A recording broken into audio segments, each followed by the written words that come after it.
Welcome, everybody. This is Epic Sketch Time. Epic Sketch Time is an online drawing group. We meet once a week. Lately, we've been meeting on Mondays at 4:30 Pacific Time. You can check the link down below for a sign-on sheet or go to our Facebook page, Epic Sketch Time, and you'll find in the headers there a link to sign up to our email list. You can also sign up via Eventbrite. I highly recommend, though, that you get on the reminder list because that's more accurate and tends to be the primary way that we communicate with everybody in the group. My name is Mark Monlux. I live in Tacoma, Washington, and today I'm going to be working on my jigsaw puzzle that I've been working on for several months. And with me today is Bill Morris and Roger. Gentlemen, please introduce yourselves. I am Bill Morris. I'm a cartoonist and illustrator working and living in Seattle, Washington. I do a web comic called Rhapsodies. And today I am doing some doodling and brainstorming for that comic strip. Hello, my name is Roger Crown. I'm coming at you from Spokane, Washington. I am animating something today. I'm not sure what. Thanks.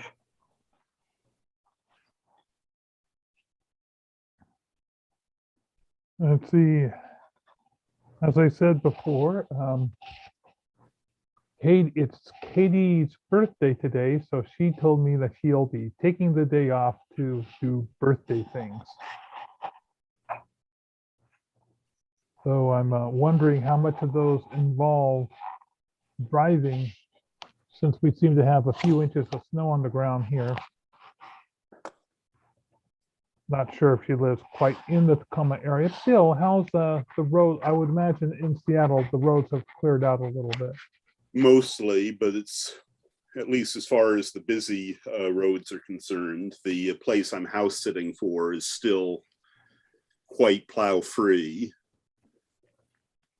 What's the temperature over there? Mine is like 10 degrees above zero here. I believe it's about, last I checked, it was around 25, could be as high as 30 right now. Oh. Let's see. I'll trade you my temperature for your snow. What I'm saying. It is currently 28 degrees. Yeah, we should have, it should warm up enough by the weekend that all this snow will just turn to rain. And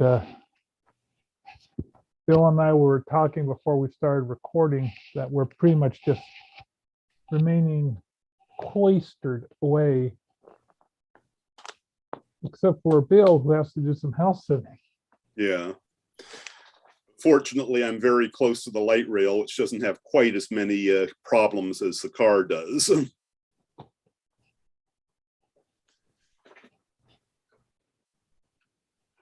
A friend of mine is trying to figure out a unique situation. His mom is in a living facility, very similar to what my grandmother lived in back in the day, where you basically have a nice apartment and you're left to your own devices, but emergency medical care is there 24 hours. And the higher you go up in the building, the more care you receive. So the intensive units tend to be towards the top. So the top floor is a common area for entertainment or to do events or that type of thing. They do have a very large lobby where a lot of people will just visit in the lobby, but this was decades ago. But so his mom is in a very similar situation, but she's currently in the hospital because she's got some pneumonia. And so he is thinking that he should be closer on call to his mother in Seattle because he lives here in Tacoma. And then he would just basically live at her place for most of the week. And I'm saying most of the week right now because he's got a cat. And I don't think they allow pets in that building or structure. I think that's one of the prerequisites of it being a facility is that you no pets. But so he's trying to figure out, should he have someone house at his place? Should he take his cat? Should he have me or somebody else feed his cat a couple times a week? His place, he's not really comfortable really with the house there because it's just a small apartment. Should he take the cat over to his son or his daughters and have them look after the cat while he's up? And he's got quite an interesting cat. This cat, as an early, when it was a kitten, would play fetch with him all the time, like constantly. That's the thing the kitten liked to do the most, was play fetch. The cat will still play fetch with him almost on a daily basis, but now it's more like, 4 or 5 times and the cat's good. Not the endless attention that or focus it had when it was a kitten.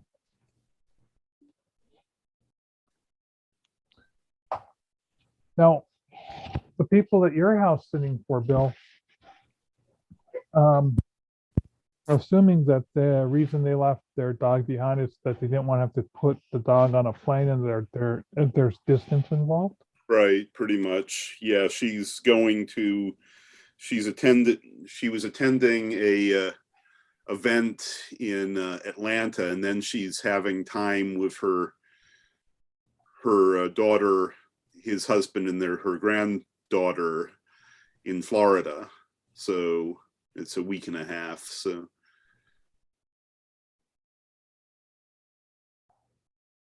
and yes, me putting up with the yappings of a paranoid is better than them putting her in a kennel.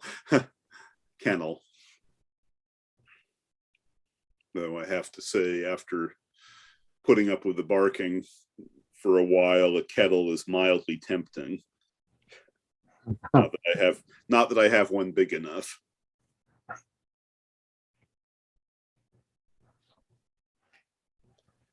And I know I'm being unfair by all accounts. Minako is a very nice and good girl whenever I'm not around.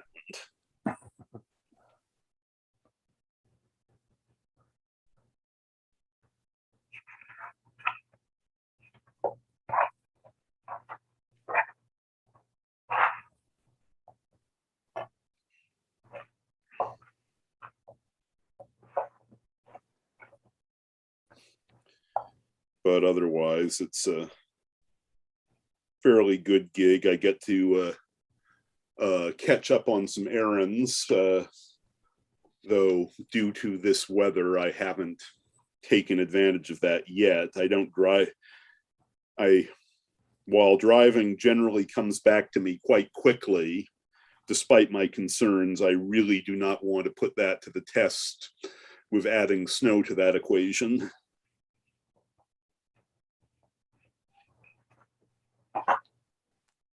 So earlier today, I posted a graphic online where it was talking about the styles of humor, or positive, and then down at the bottom is negative. One side is self-focused, and the other side is focused on others. So self-positive would be, self-enhancing humor. Oh, I'm sorry.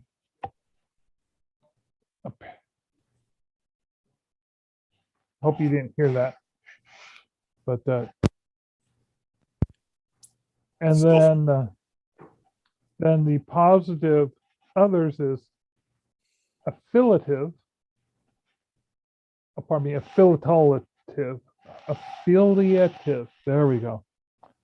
Which is the type of humor that you would share amongst friends that you feel comfortable, you know, and it's sort of like a lot in jokes, the type of jokes you do with your family. Then there's on the bottom part of the self, towards the negative, there's self-defeating humor, you know, where you basically are looking at yourself in a bad light and making jokes that way. And then there's on the other side, in regards to others, rather than being positive like you would be in affiliative, you have aggressive humor. Like an example would be Florida man jokes. Right. So a friend of mine was asking for, could I come up with any graphic novels or comics that were basically affiliative?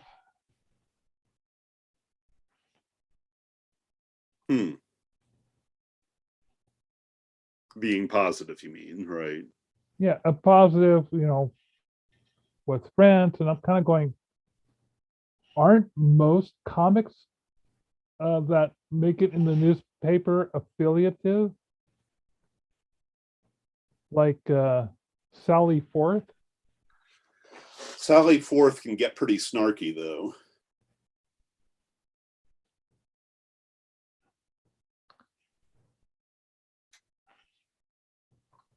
So where is this going to be posted at again? Oh, I posted this on my Facebook page. Oh, I didn't know you had one. Let's see, where did I post it? Did I post it on my Facebook page, or did I post it in? Yeah, I posted it on my Facebook. I also posted it on my Instagram page.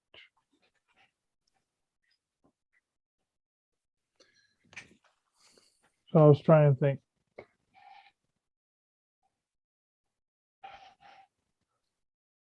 Let's see, there's this. Most newspaper comics don't go all the way to the bottom. I mean, some of them can be slightly aggressive, but not terribly aggressive. But I think they all run the mix of humor. There's not something I could say that's consistently goes for just one type of humor.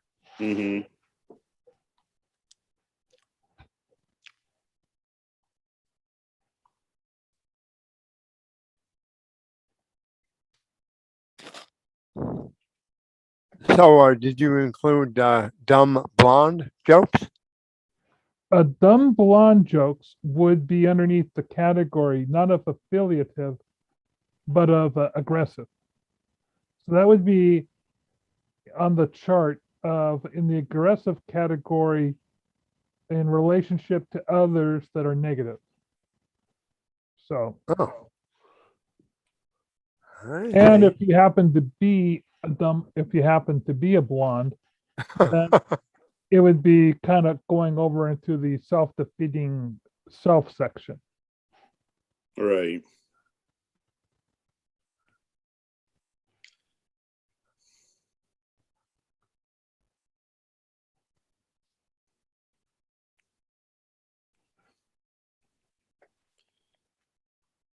Yeah, I mean, I know that it took me a while to force myself to keep my self-deprecating sense of humor to myself. Not just because of the whole not good for your personal ego thing, but occasionally you'll let it slip. in areas where you really shouldn't be talking smack about yourself, like, say, a job interview.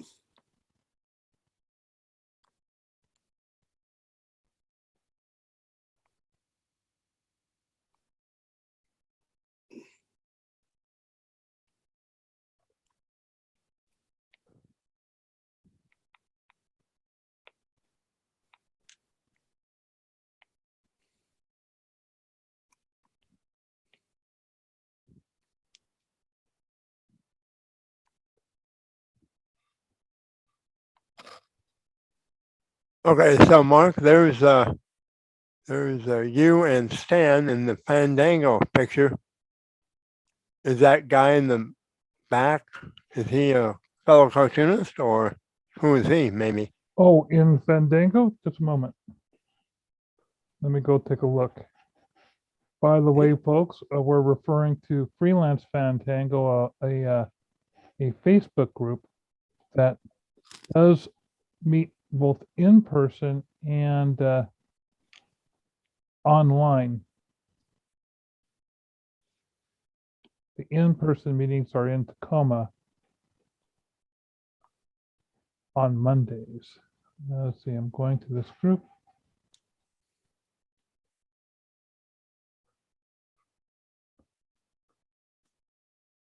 Scrolling through all these postings that Bill has done.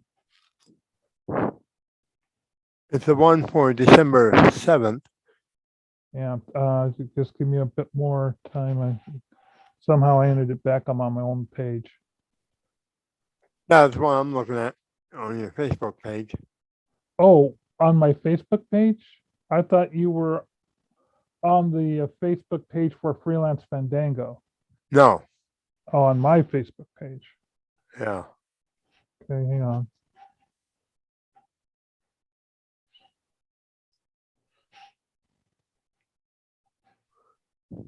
Let's scroll back. Cookies, Christmas. Yeah, it's right under you. Going back Well, farther. decorating tree.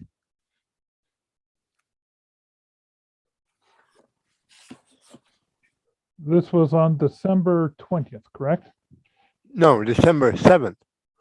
December 7th. Okay. Gotta go back farther.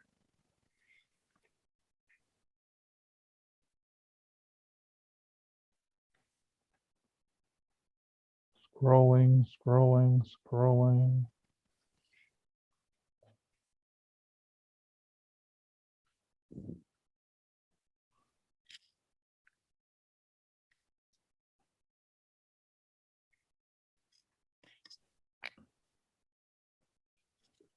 Now let's see. I'm looking at my post on December 7th. Let's see what we have. There's a post. Oh, the one that says snarky. Oh, that's not from Freelance Fandango. That's but there's only a picture of just one person. That's my brother Cliff. So I'm trying to find the I'm not seeing a posting that's associated with Freelance Fandango on my Facebook page on December 7th. Yeah, well, it said another fun Fandango. Another fun Fandango. Is the title, yeah. Well, let me go to the Freelance Fandango page. Maybe I shared it. Freelance Fandango Tacoma. Oh, okay, maybe it's on your Facebook page, but that's under the title of Freelance Fandango Tacoma, maybe. Okay, let me go there.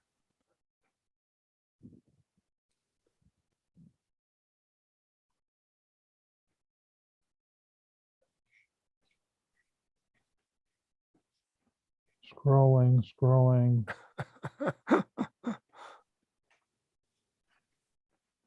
Oh.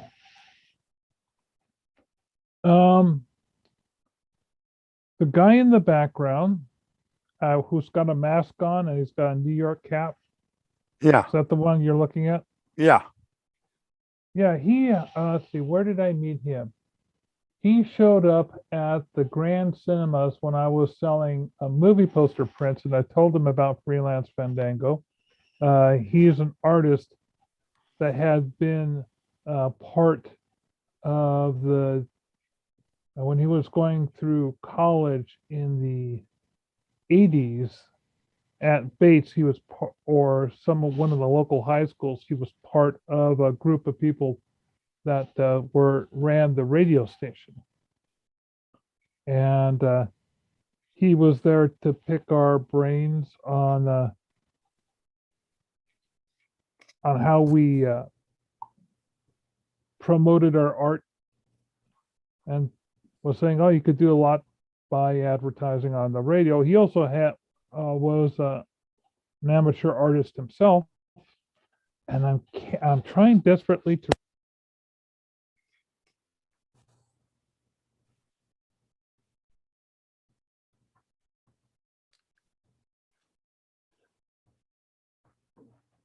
Mark, your sound went out.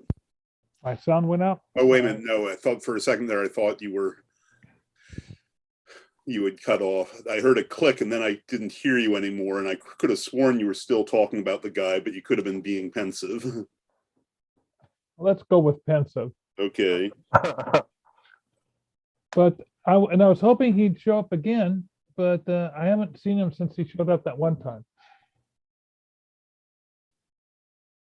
So I wish I could remember his name. It just didn't stick.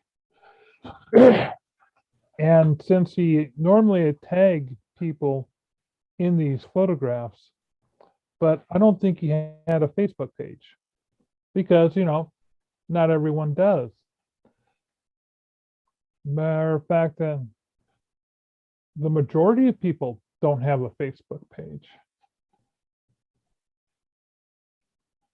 I mean, Roger, do you have a Facebook page? Yeah, I do. And that's about the only one I do have. Oh, cool.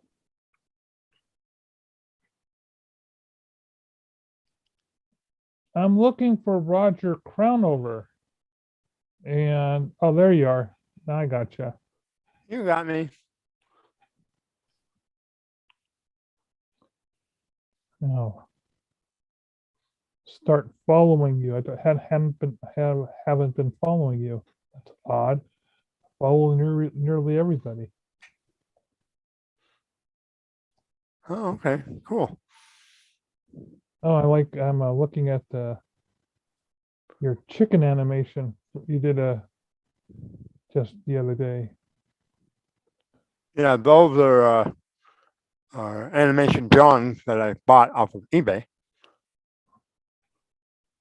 And that's from the Nelvana TV special,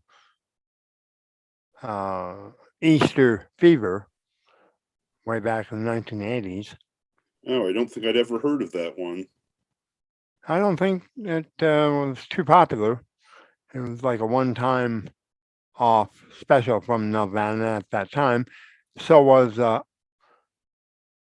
We're Going Up to the Baseball Game one.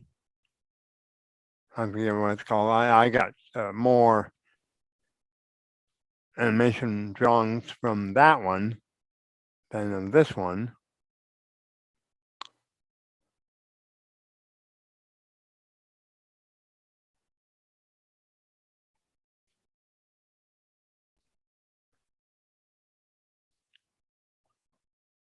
I was going to ask Mark, is it okay if I posted your epic sketch time? Oh, absolutely. Your epic sketch time picture. Great, and I want to thank you for redoing your camera the way it shows all of us at the same time. Yeah, there's as soon as I updated my well, it all depends on which. See, I'm using my laptop rather than my desktop, and my desktop has an older operating system where I couldn't update the software. But on my laptop, I've been updating things, and so it allows me to have that option. And Oh, okay. I Makes think- sense. And maybe I hit a button somewhere. I can't take the full credit for it. I'm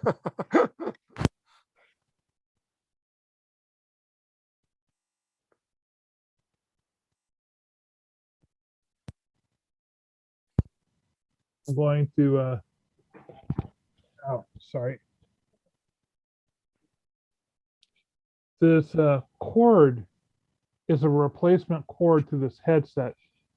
And when it crackles, which it sometimes does due to static electricity, it will turn things on like my iTunes or Spotify, or in this case, the YouTube I have up. What was I in the middle of doing?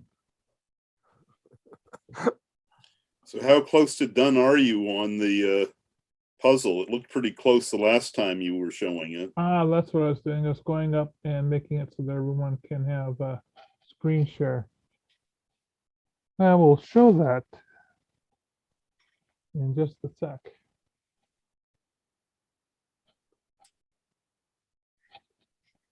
So that puzzle is open for purchase, correct? It will be, once it's done. It'll be really expensive. Because when you buy a jigsaw puzzle off of Redbubble, it's like, what is it, Bill? Like $50 or something?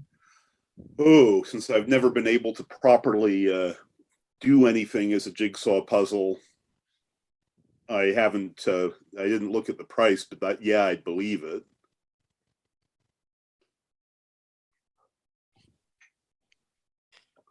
Then all proceeds go to charity, right? Nope. That's incorrect. Oh. Don't want that on the record. Come on. There we go. So we're mirroring now. Now let's go into, so this is where the image stands right now. And I was doing a little bit of coloring on this little bean character that my friend is drawing on the sidewalk. I need to add a few more pieces of art up here in Oh, this right. wonderful tint. So those three white places, those three white spaces are going to have art. That's correct. And I Okay. need to color these little panels right there. Need to finish coloring off that device. As you can see, there's some anti-aliasing happening in that device. I need to double check every inch of this image to make sure I got rid of all the anti-aliasing. And then I have to start drawing pupils into everybody. I've got all the shadows done for the most part, though it looks like I forgot to put some shadows by this character's hand, so I need to do that. That's a habit Go ahead. That's a habit I've got to get better at doing, because if I had a dime for every time a figure is looking in a weird direction because I did them first.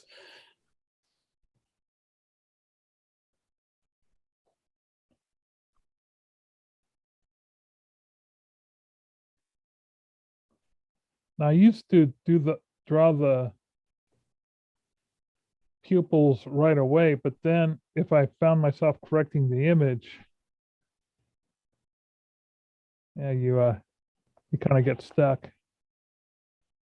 because I would then end up trying to alter the image to make it look like the eyes were actually lining up.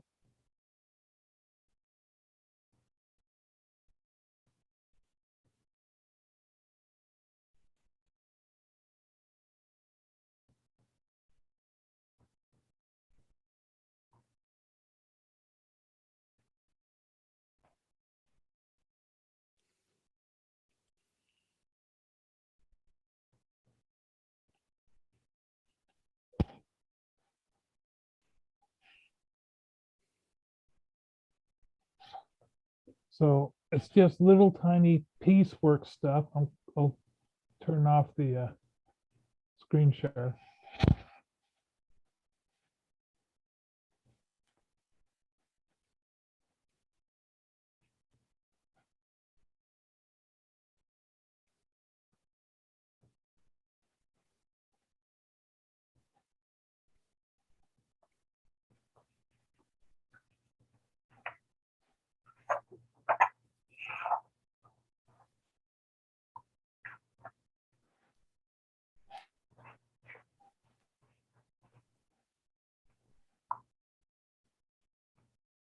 So Bill, did you call your parents on Christmas Day or? Oh yeah, had a Zoom session with my parents and my sister. That's always nice. And it was very pleasant. I have a sibling who's down in a rather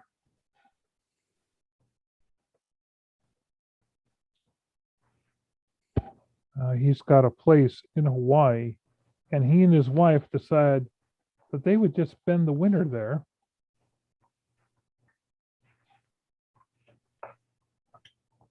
And you can't fault them for that at all. No. Normally, they rent out this place as an Airbnb.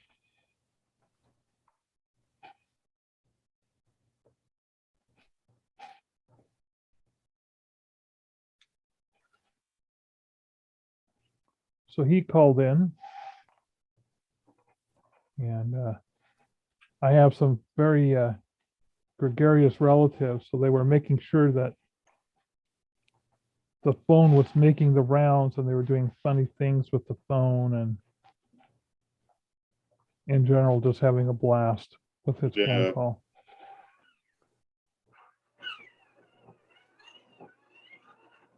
I'm hearing a noise in the background. Is that someone's pet? That's my sharpener. Crepeter? I'm sorry, I didn't hear that right, Roger. That's my sharpener. Oh, sharpener. Okay.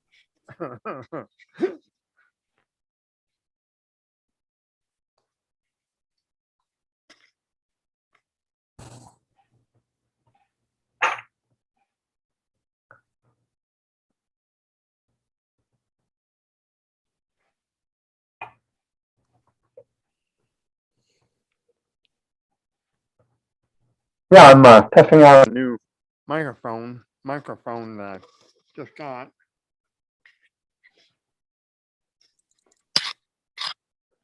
Well, your voice just improved significantly a moment ago. Yeah, that's what I was gonna ask. Great. I figured it would. I was hoping it would. Although I'm wearing headphones, so I can't hear my own feedback. Oh well.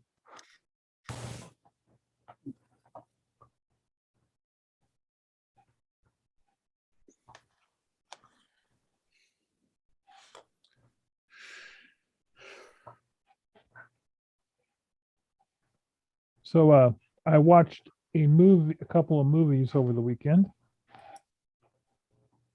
One was on Netflix, or is it HBO Max, called Don't Look Up. Uh-huh.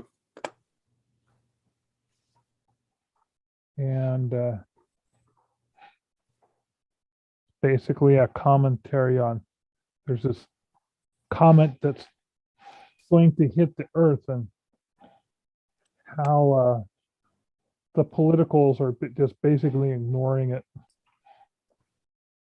because it's not benefiting their news cycle.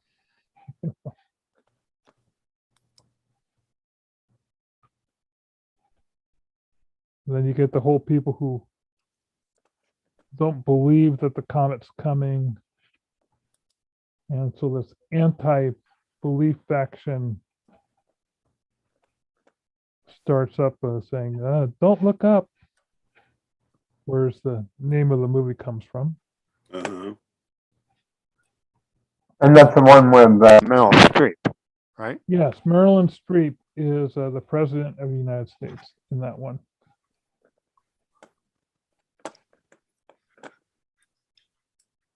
And it's a rather scathing commentary on society, but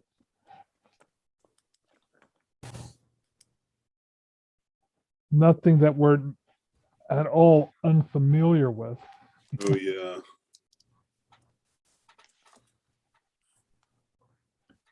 And so I won't tell you how it ends, since I hate giving away spoilers.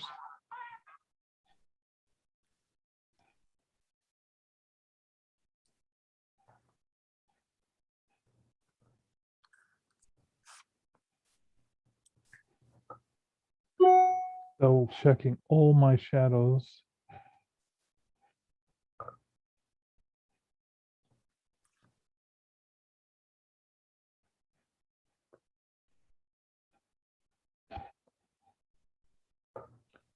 Oh, my sister was just texting me because I sent her a picture of my keeping warm in the house with my dope hat.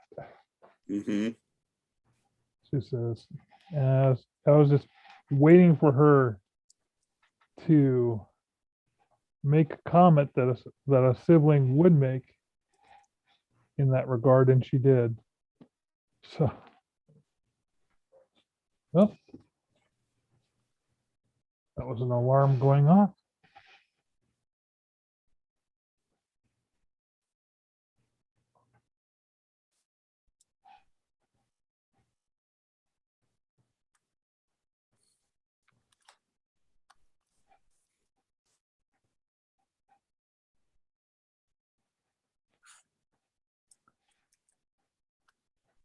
I'm doing a lot of zooming in and zooming out, double checking everything.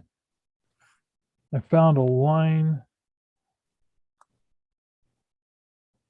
that shouldn't be there, so I'm going to get rid of it.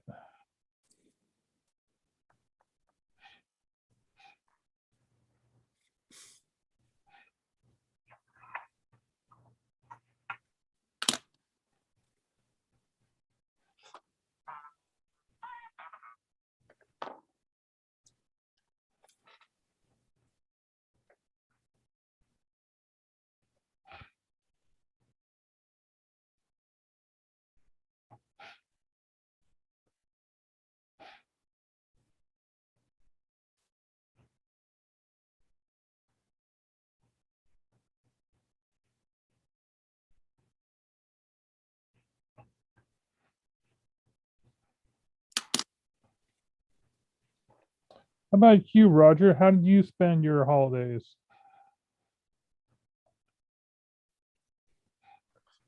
Anything you spent it by yourself or with relatives? No, nothing too exciting. Thanks for asking. It was I went to work, got paid double time or triple time, whatever they're paying. That's about it. I could have done more with resorting my apartment and working on my portfolio, which I've been screaming about to you guys forever.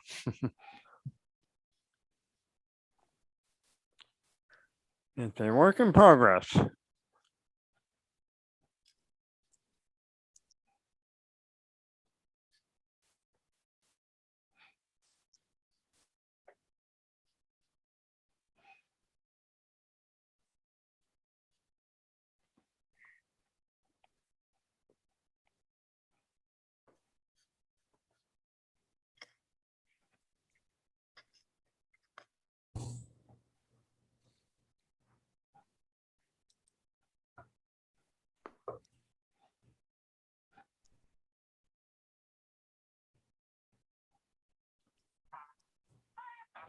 One of my friends recently moved back here from Idaho. And today he's been back for a little while, but he only recently got his stuff out of storage before Christmas break, and so he's spending time pulling things out of boxes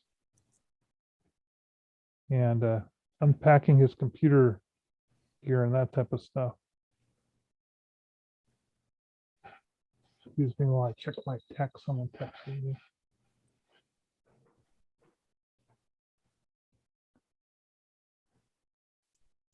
Now, do you guys have your computer set up or your phone set up that if you don't respond to a text, it keeps messaging you until you do? Yeah.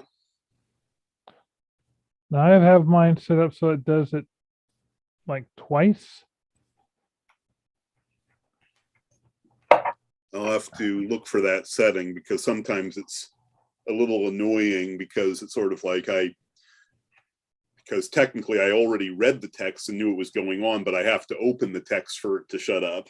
Yeah, you have to like actually click on the text to confirm that you've looked at it.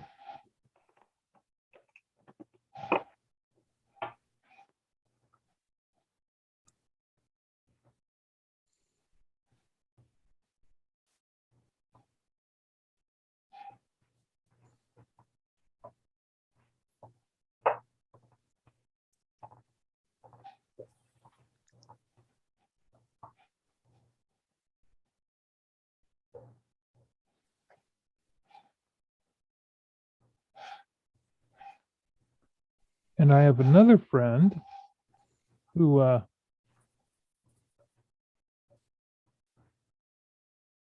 bought an iPad, a larger sized iPad, from another mutual friend.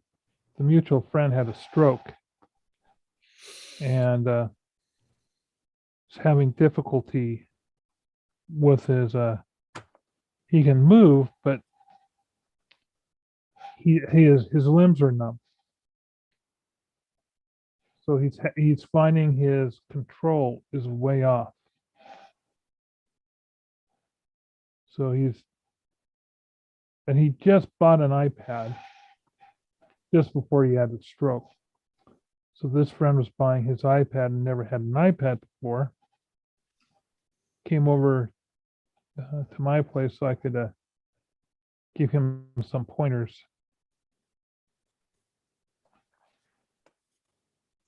Nice.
Oh, I really need to start going at this quadrant by quadrant. I keep finding little things here and there, and I get distracted from one area and move off to another area. I know that feeling.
I also rewatched an old noir film. Uh-huh. There's actually 3 versions of this film out there now. And it's called The Killers. I think I know of that one, though I might be getting it mixed up with The Killing. So the first Killers stars Burt Lancaster and Ava Gardner. Mm-hmm. And it kind of put Burt Lancaster and Ava Gardner on the map. Oh. It was a fairly well received film.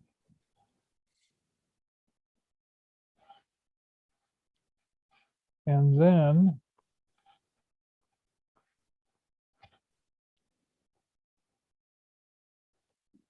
20 years later, Lee Marvin did it. And it was done slightly different. First of all, this was in the, we're talking the 60s and the 70s. And so they knew that since this was going to be done and shown on a TV, back then, all the colors, rather than going dark and with the noir, the storyline was noir, but everything was bright and overly lit, just like you would imagine, like on, say, Dragnet. And the reason Yes. they did that was because people's TVs, there were a lot of really bad TVs back in the day. So it was essentially the video equivalent of an NC Wyeth painting. Right. So they really had to, bump the light.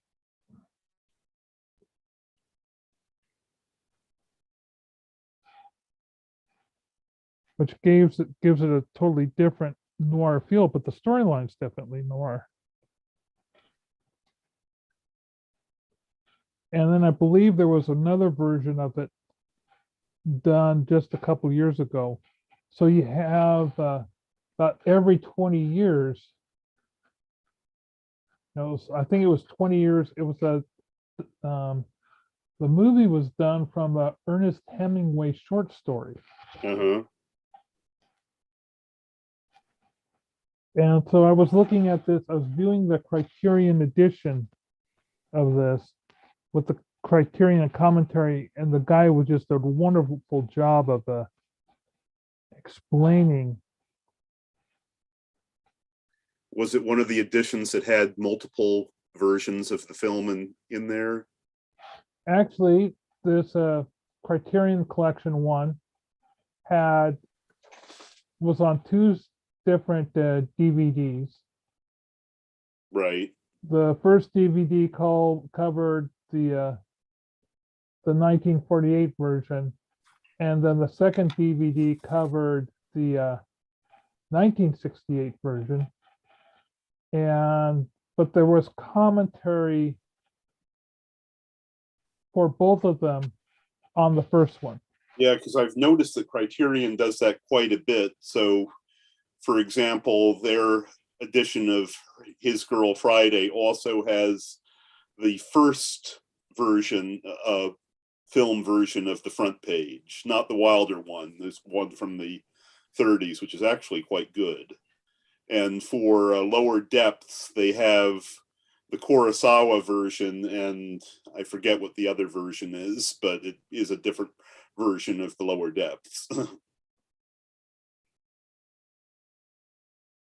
So what is lower depths?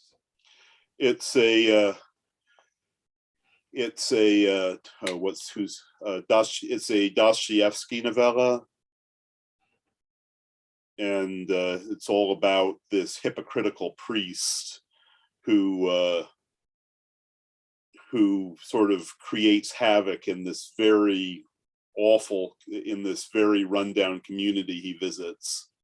And it was one of, along with The Idiot, it was one of Kurosawa's adaptations of Dostoevsky. Mifune has a bit part in it, though he's not the lead in it.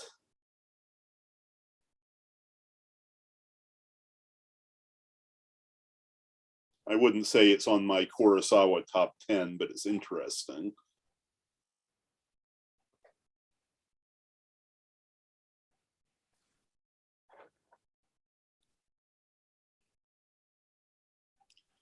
Another one I just picked up is The Bridge, if you've ever seen that. What year? I think it was actually it's a Swedish television series. I believe it came out late 90s. Now that I can't say I've seen.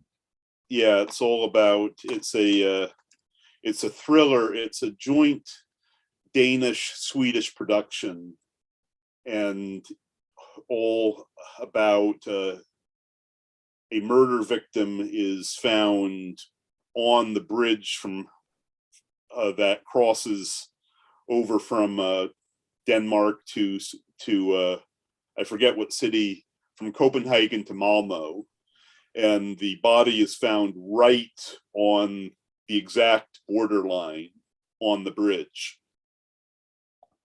Oh my. So it's a matter of a dispute over jurisdiction? Actually, maybe a little bit, but for the most part, the Danish detective and the Swedish detective team up. And it's pretty well known. There's been an American version and a Indonesian version. Though apparently in the American version, it takes place at the body is found at the crossing from San Diego to Mexico? yeah. I was going to say Tijuana, though now that I'm saying it, I know that Tijuana isn't, while it's close to the border, it isn't on the border. And neither is San Diego for that extent, but that's where the Guys, it is 5:30. Epic Sketch Time's at an end, and I'm being waved by my wife, who's got a cookie in her hand.